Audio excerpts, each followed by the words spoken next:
See, it's play of words, but this is through words only knowledge comes about. So we say look at the mind. Where do we look at? At the color of the mind. The color of the mind is the thoughts. We don't look at the mind.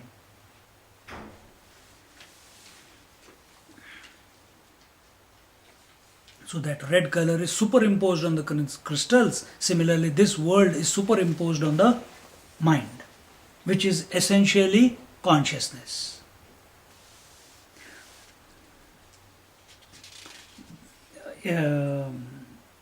Adhyasa, here the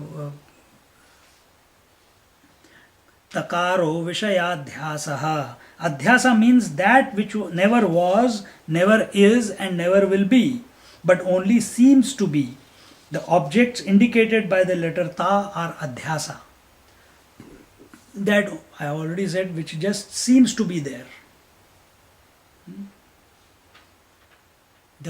The sunrise never was, the sunrise never is, the sunrise never will be. But eyes are seeing it, isn't it? So is there a sunrise? No, not really. So the rule is not seeing is believing is not the rule. A seeker never goes by that. Believing is seeing. We have to change the whole way we interact with the world. Because whatever you believe, it will come to be true. So this, what we have just said, it's a man getting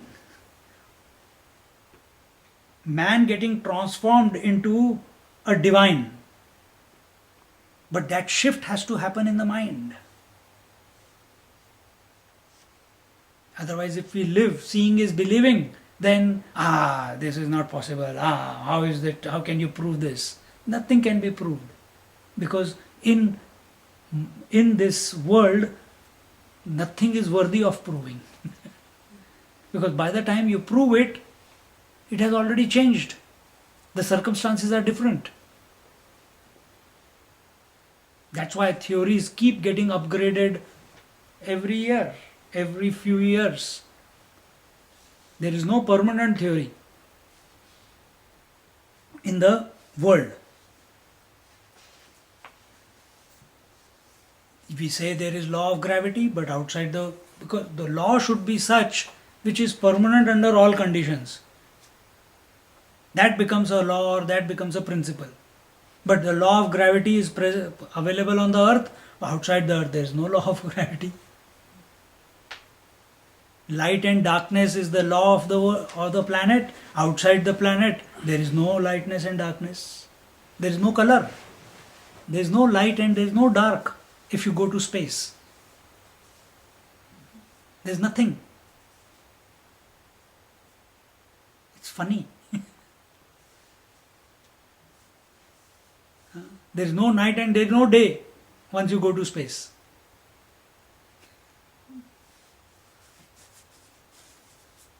So rules change. So we have to live by the rules which don't change. Find out those laws. But I can't live by that law. I am still affected by the law of gravity. Understand then. At the level of the earth, this is the law functioning. At the outside the earth, this is the law functioning. Suddenly the mind will become free. It will not say, no, gravity is the only thing, it is the truth. Now once you have understood that in space there is no gravity, you will keep it in perspective. Then you will take a standpoint. Then your speech will be different. That when my standpoint was from the point of view of earth. In the space there is no gravity. So this adhyasa means everything that is represented by thatness is adhyasa. Adhyasa is that which just seems to be. A wave seems to be, but is essentially water. An ornament seems to be, but essentially it is gold. Mud seems to be as a pot, but essentially it is mud. So this mud pot is only seems to be, But essentially it is consciousness. Just for the sake of understanding. Even that idea that I am consciousness, that has to go. Because no definitions are allowed in the realm of reality.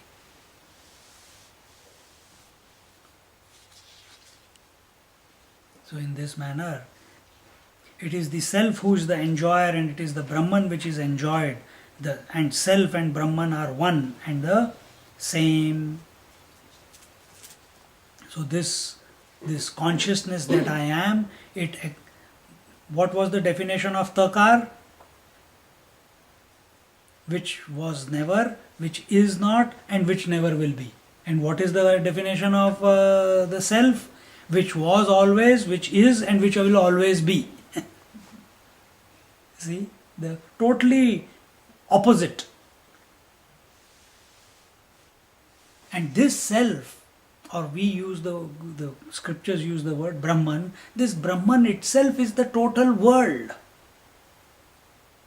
All the names, forms of space, time, objectivity, the waker, dream, deep sleep, the five sheets or the three bodies, the few worlds that that you talk about, everything is pervaded by Brahman from the totality point of view. From Brahman's point of view, it alone is. From the ocean, water's point of view, it alone is. It has got no idea that there is something called ocean. It has got no idea that there is something called wave. It has got no idea that there is something called breakers. It has got no idea that there is something called froth. It has got no idea that there is something called bubbles. It has got no idea that there is something called drops. This is the experience of water. Why? All these are nothing but water. So water is not seeing separation within itself. So we have to bring about a change in our attitude, in our way of thinking when we think about the world. We go out of here, immediately the thought will be, I have to pick up my child, or I have to eat my dinner, or I have to, someone is going to come, or I have to drive back home, or I have to plan for a trip, and whatever.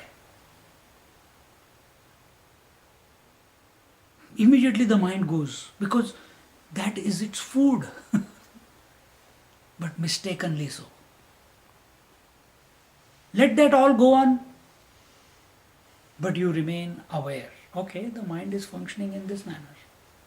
But I am not packing my bags. I am not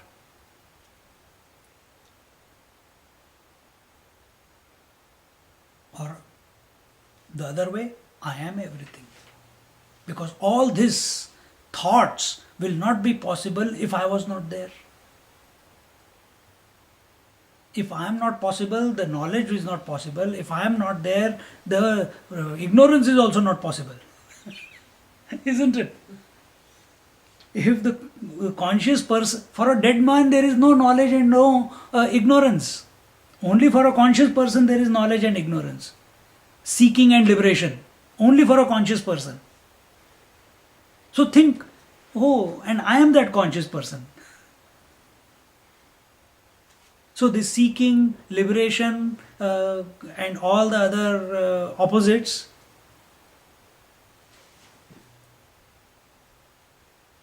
are not possible if this conscious person is not there.